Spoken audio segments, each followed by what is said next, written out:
Good morning বন্ধুরা। দেখুন, এটা হলো সকাল। একদম কটা বাজে কেউ গেস করতে পারছেন কটা বাজে? এখন বাজে সকাল 9টা। নতুন জায়গার সাথে নিজেকে ওয়েদারটার সাথে একটুখানি মিক্সড আপ করতে অনেকটাই সময় লাগছে।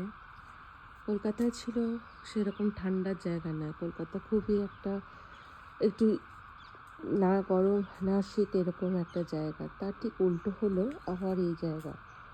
বর্তমানে আমার গাছের ভিডিওগুলো আপনারা অনেকেই হয়তো দেখতে পাচ্ছেন না, তার কারণ আমি স্থানান্তরিত হওয়াতে, আমি অন্য জায়গাতে চলে আসাতে আমার সেই পুরনো ব্যালকনি, পুরনো গাছ আপনারা হয়তো অনেকেই মিস করেছেন।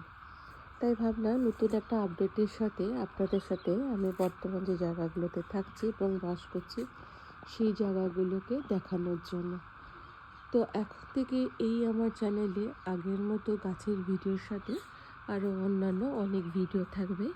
আপনারা সবাই আমার চ্যানেলের সাথে যুক্ত থাকবেন, যাতে আমি আবার নতুনভাবে চ্যানেলটাকে আগিয়ে নিয়ে যেতে পারি। অনেক দিন পর দেখা সবার সাথে। সবাই কেমন আছেন, জায়গাটা কেমন লাগছে, আর গেস করতে পারছেন এই জায়গাটা কোথায়? জায়গাটা এটা দেখুন, অন্ধকার হয়ে আছে পুরো। খুব সুন্দর ওয়েদার, ঠান্ডাটা ভালোই আছে। সকালে উঠে দেখলাম যে প্রায় 9 ডিগ্রি টেম্পারেচার। তো অনেক গাছপালা হয়েছে। কিছু কিছু গাছ আপনারা গত বছর দেখেছেন। আর নতুন নতুন গাছের কিছু ভিডিও নিয়ে আপনাদের সাথে আসবো, কিছু হোম ডেকোরেশন এগুলো নিয়ে আপনাদের সাথে আসবো। ততক্ষণের জন্য টাটা।